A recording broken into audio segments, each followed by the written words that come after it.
Hi mga ka-bakers! Kumusta kayo? Ngayon naman ay gagawa tayo ng ham and cheese turnover puff pastries. Handa na ba kayo?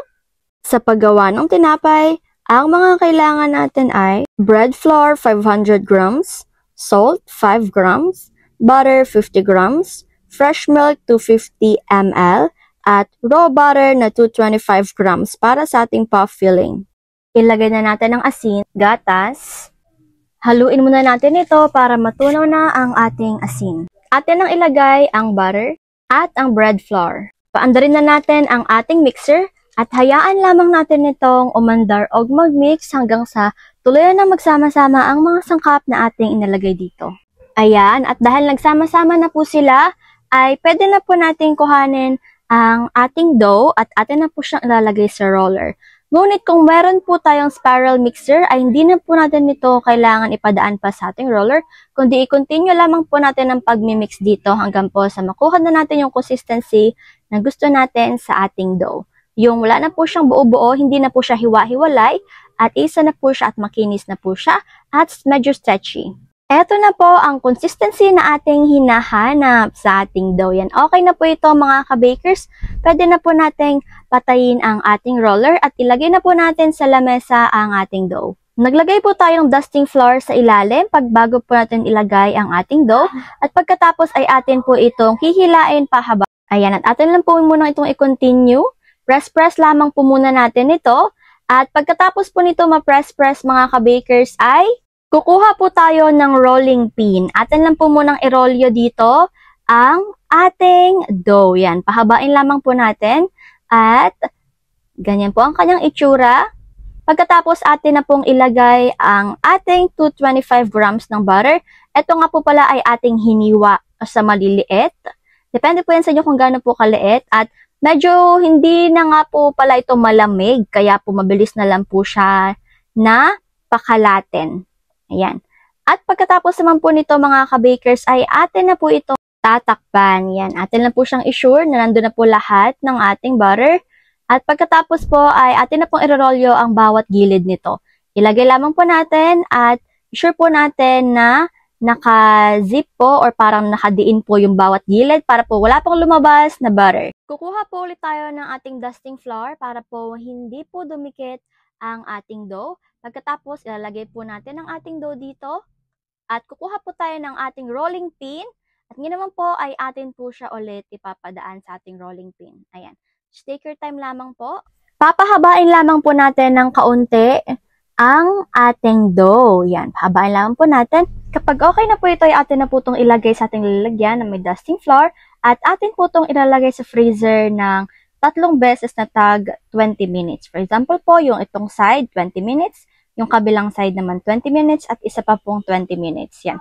3 beses po siya na 20 minutes sa freezer. Pagkatapos po mailagay ng 60 minutes sa ating freezer, ay atin na po itong kuhanin. Ito na po ang kanyang itsura mga ka-bakers. At maglagay naman po tayo ng dusting flour. Pagkatapos po ay atin po itong gagamitan ng rolling pin. Yan. Kuhanin lamang po natin ang ating rolling pin. Papahabain lamang po natin ito ng kaunti. Yan. Kapag napahaba na po, ay atin na po itong itutupi. Yan. Antupi lang po natin sa isa. At pati na rin po yung kabilang gilid nito ay atin din po siyang itutupi. Pagka natupi na po siya, ay atin na po siyang gagamitin or papadaan na po natin ito sa ating rolling pin. At ganito na po siya kahaba pagkatapos. Ngayon naman po mga ka-bakers ay atin na po itong hahati-hatiin. Maglagay po mo tayo ng ating dusting flour. Hiniwa lang po natin ito ng pa-square. At eto na nga po palang lahat ang ating mga nahiwa. Okay, pagkatapos naman po ay atin na po itong ilalagay isa-isa sa ating lalagyan. Lagyan lamang po natin ito. At just take your time lamang po. Ngayon naman po ay gagawa na po tayo ng ating ham and cheese filling. Ang mga kailangan po para sa ating ham and cheese filling ay ham na 200 grams, cheese na 200 grams, sugar na 2 tablespoon, at mayonnaise na 100 grams. Hiniwa-hiwa na po natin na pa-dice or cube ang atin pong ham at ang atin rin pong cheese. Atin na po silang ipagsama-sama. Haluin lamang po natin ito. Maglagay na po tayo ng mayonnaise at asukal. Atin na pong haluin ng haluin. Kumuha na po tayo ng ating dough na ginawa kanina. Atin lang po silang ihilera isa-isa. At lalagyan na po natin ito ng filling. Ang atin lamang pong ilalagay dito ay nakadepende rin naman po sa inyo. Siyempre, just take your time lamang po. At yung gamit nga po pala natin dito ay isang scoop lamang po iyan. Pwede rin naman po siyang dagdagan or bawasan. Depende po yan sa ating costing. At kung magkano po natin ito ibebenta, kung atin po itong ipang-nenegosyo. At kung ito naman po ay panghanda sa pamilya or pang merienda, by go naman po talaga mga ka-bakers dahil napakasarap po talaga nito. Ito na nga pong lahat ang ating mga nagawa. Ngayon naman po ay atin na po itong ilalak. Ang atin pong gagawin ay atin lang po siyang ititiklop.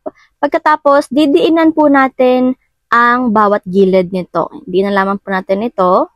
At pagtatapos na po lahat ay atin na po itong ilagay sa ating plancha. Isa-isahin lamang po natin ito mga ka-bakers.